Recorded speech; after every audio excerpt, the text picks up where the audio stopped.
Good evening, YouTube. You guys are now watching another segment of the Cali Effect. I'm here with Amir Hill Shafiq. And what exactly are you playing right now?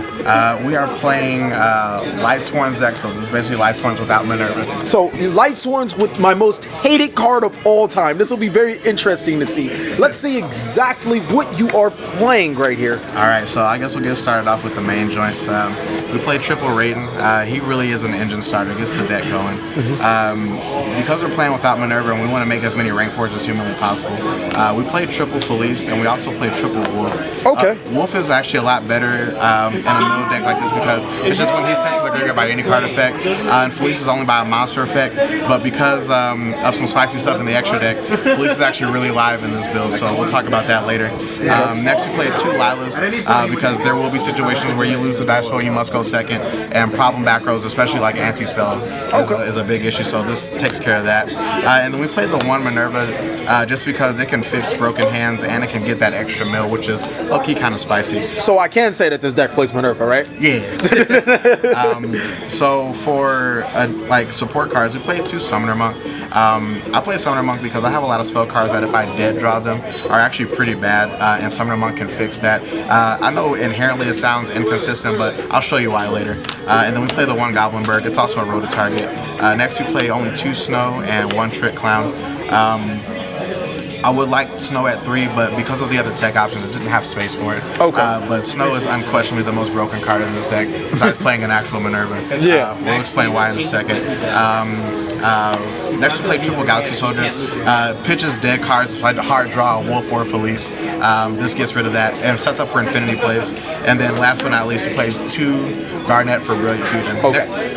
Before we get into spells, that monster lineup just blew my mind. I saw Lightsworns, I saw Summoner Monk, I saw Garnet, and then I saw the Galaxy Soldier. Like, how do you... Bro, I got too many questions. I'm gonna ask them all right now. All right, okay. Some of them right now. All right. The most important thing was Galaxy Soldier. How do you feel about not having the 4th target? Honestly, it's fine because like playing Brilliant Fusion and having the Galaxy Soldiers, like there's been times where you would have like a dead like Seraph Knight on board, but if you haven't used your normal summon, or like one of the reasons also why I play the Minerva is like you can use it to make Omega, or you can use the tribute for the additional Galaxy Soldier to make the Infinity plays. And actually playing Galaxy Soldier and going into Cyber Dragon Nova and Infinity sets up this spicy tech to make Zexal. Because the rank up spell that I play plays from the graveyard. You get saucy like that? I do get saucy. Okay, no more questions. We just want to see the rest of the sauce. I just want to see the rest of the sauce now. So for major consistency, we play Change Tactics. I hate that card. I know. We have 5 viable targets for this card, and then we have Zexal. He's treated as a Utopia card, so you don't get the draw, but like if your hand isn't that great and you're forced to go into Utopias, sometimes getting those 2, maybe 3 draws are really, really good. Okay. Then of course 3 Brilliant Fusion. It really just gets everything going. I mean, Brilliant Fusion is an enabler for this deck. You can pitch a Wolf, get a rank 4 play going, like automatic. Next we play 2 Charges of Light Brigade. I would love to play it at 3, but I don't live in Japan. So. We play 3 Solar Recharge because again we play triple Felice and we play Minerva, and these are ways to get those to the graveyard to enable effects. Okay. And so here's the tech. Saucy alert. Rank up Magic Argent Chaos Force. Okay. So when you if this card's in your graveyard and you overlay into a rank 5 or higher monster, you can add this back to your hand. Oh, so it's free? Yes. So okay, so all right. Yeah. So I don't know how to feel against this deck anymore. Yeah, so that's how we make Zexal. So free cards. Basically. All right. Awesome. We played just 2 Instant Fusion. Instant Fusion is good, but sometimes with just your 2 normal summons, it's more than enough. Instant Fusion is a just-in-case card in this deck. We play 2 Desires just for the consistency. Okay, quick question. How do you feel about Desires in this deck? Seeing that it is like a mill-heavy deck, how do you feel about your cards that, some of your important cards getting banished? I'm going to be honest with you, man. This deck is incredibly balls to the wall. So, like, if I'm desiring this because I already have the lock and I just want the extra cards just for OTK plays. Okay, so it doesn't matter, just like every other Desire player. Absolutely. I'm obligated to get everybody that plays Desire's opinion just because. Well, here's the thing, like, in a mill heavy deck like this, like a lot of people say, oh, you play this because you'll never see a quarter of your deck. I do see over half my deck almost all the time I play this. So getting that extra, putting it up to 75, like it does thin the deck out a lot. And then if people have the answers, it can be bad. But this deck has a lot of solutions for it. Yeah, okay. We play the one Rhoda for raid targets for Goblin Bird, Soul Charge, Foolish, and Metal Force Fusion. Hey, the sauce. The reason why Metal Full Fusion, just so you can send it off, put it back to your deck and draw, Absolutely. right? So if I hard draw this, Summoner Monk gets rid of this, or I can Tsukiyomi it away, or if I mill it, that's just a +1 off of a mill. That card's so saucy. I love that card. It's really great. It's easily become one of the better spells this format, even for decks that don't play Metal or Metal Foes cards. All right, so now next we got for the extra deck, we play the Seraph Knight for the Brilliant Fusion target, Norton for instant fusion. All right, so because we don't play Minerva, the reason that I maxed out on Felices and Wolves is because I want to play this card, Kagetsuchi. It's a beat. Oh, that's saucy, So bro. on summon, I like that word. he requires 2 level 4 Beast Warriors to play, and on summon he mills 5 cards from the top of the deck to the And Felice and Wolf are beasts. I like that. That's smart. That's really smart. So this is the Minerva of the deck.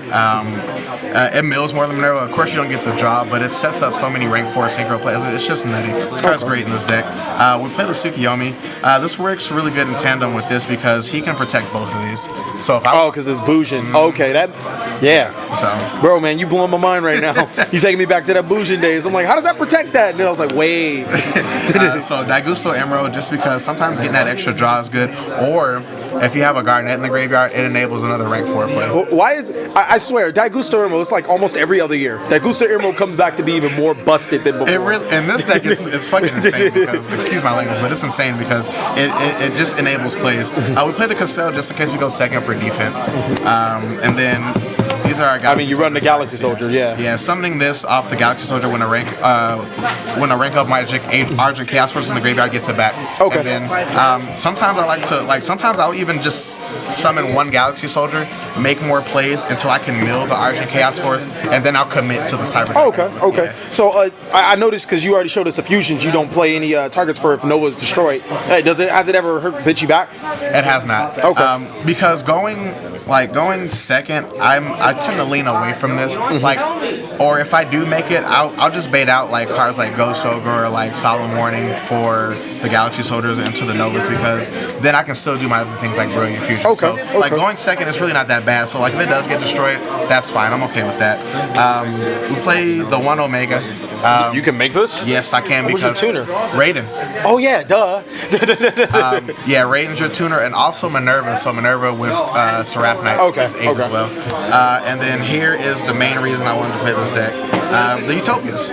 So we play. I hate this card. I know, I hate it too. So we play 2 very shiny DT Utopias. Ooh, that's nice. We play 1 Utopia Raid just because I love Ultimate Rares. Okay. And Prime. These are the same card essentially. They really don't matter. It really does not. Yeah, you just overlay it on top of Utopia to either go into Lightning or to go into this. Okay, all right. So for the people that don't know, people should know exactly what Lightning does, give or take.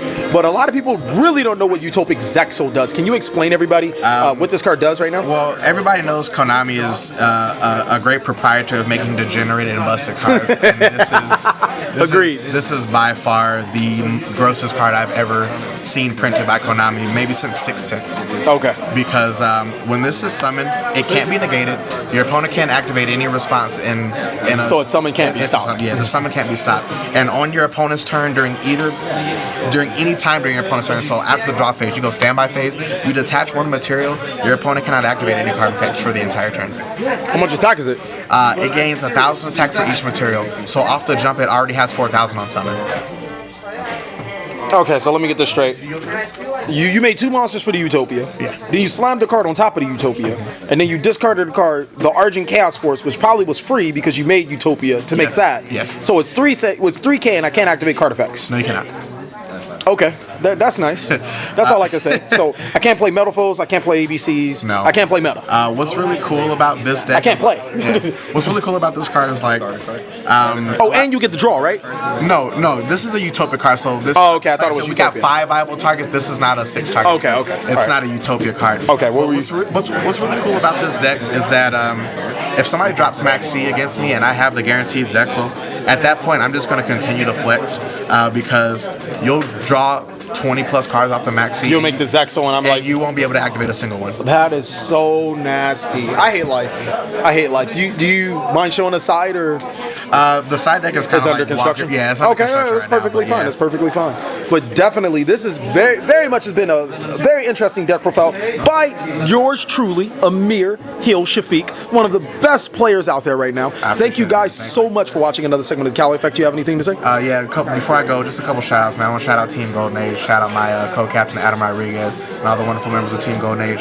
Shout out We Play Games and the Cali Effect for allowing this profile to happen, and keep up the good work, bro. We'll definitely get more from Team Golden Age, because you know all that other stuff. We talk about it later. This video might be up sooner or later. But thank you guys so much for watching. Please like, comment, subscribe, but most of all, enjoy.